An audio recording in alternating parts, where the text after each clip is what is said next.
না কি হয়েছে, আমি ইন্দোরে ছিলাম।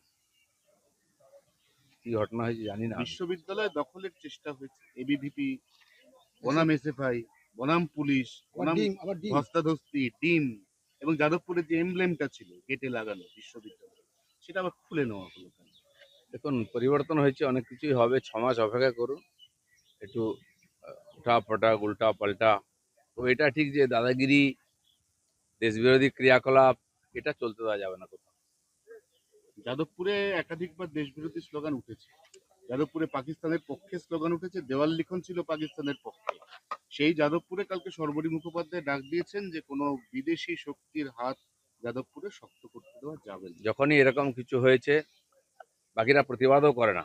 টিএমসি এদেরকে পুষে রেখেছিল, দেশ বিরোধীদেরকে। আমাদের লোকেরা ওখানে সার্জিক্যাল স্ট্রাইক করেছিল। আমি বলেছিলাম এগুলো চলবে না, বন্ধ করুন, এবং সেদিন আমরা করেছিলাম। এসএফআই এর অফিস টফিস ভেঙে দেওয়া হয়েছিল।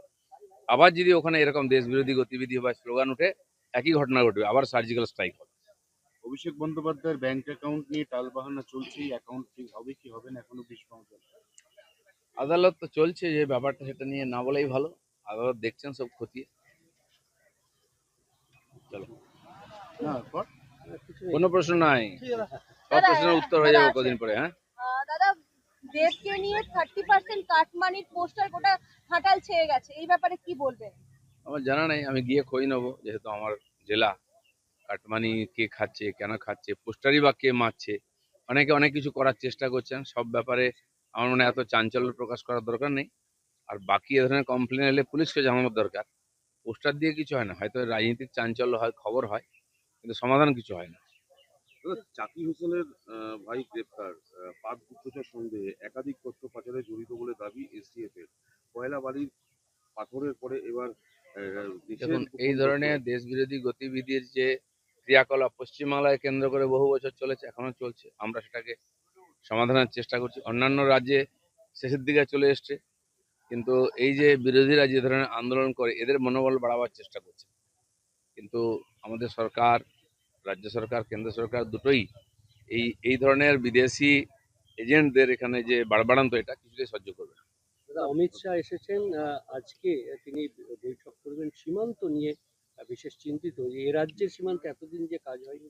মাননীয় অমিত শাহ আজ নয়, 10 বছর 15 বছর ধরে যাতায়াত করছেন। ভারতবর্ষের সীমানা, সবচেয়ে বড় সেন্সিটিভ সীমানা হচ্ছে পশ্চিমবঙ্গ আর বাংলাদেশে।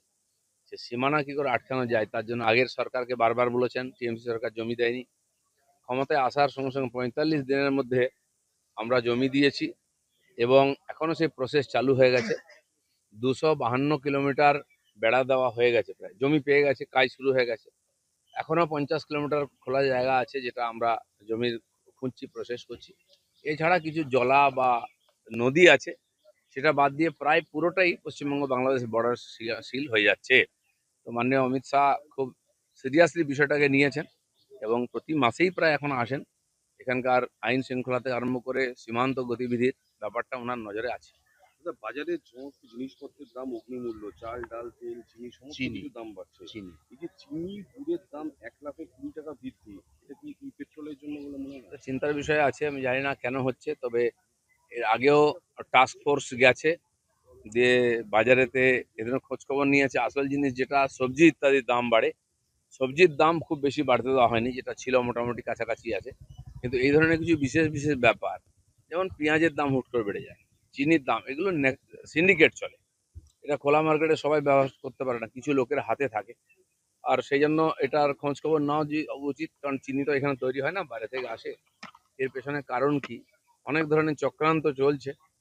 আর তার মধ্যে না পড়ে কেন্দ্র সরকার বিশেষ করে ব্যাপারটা দেখবে, আমাদের তরফ থেকে আমরা নজর রেখেছি। অনেকে বলছে যে আখে যেহেতু ইথানল থাকে, ইথানলটা পেট্রোলে মিশছে, আখের স্টক আর প্রায় নেই বললেই চলে, এবং তার প্রভাবটা চিনির দামে পড়ছে। না, আখের যদি বিক্রি হয়, আমরা জানি এর আগে আমাদের আখ চাষিরা আখ কাটতো না, দাম পেত না। যেমন এখানে আলু, ধানে ইত্যাদি হতো, সবজিতে ঠিক। তারপরে সেই আখ নিয়ে গিয়ে নিয়ে যেত, লাইন করে দাঁড়িয়ে থাকতো, বিক্রি নিত না মিল। হওয়ার পরেও লক্ষ লক্ষ লিটার আখের রস ফেলে দিতে হয়েছে, তখন মার্কেটের অবস্থা এমন ছিল।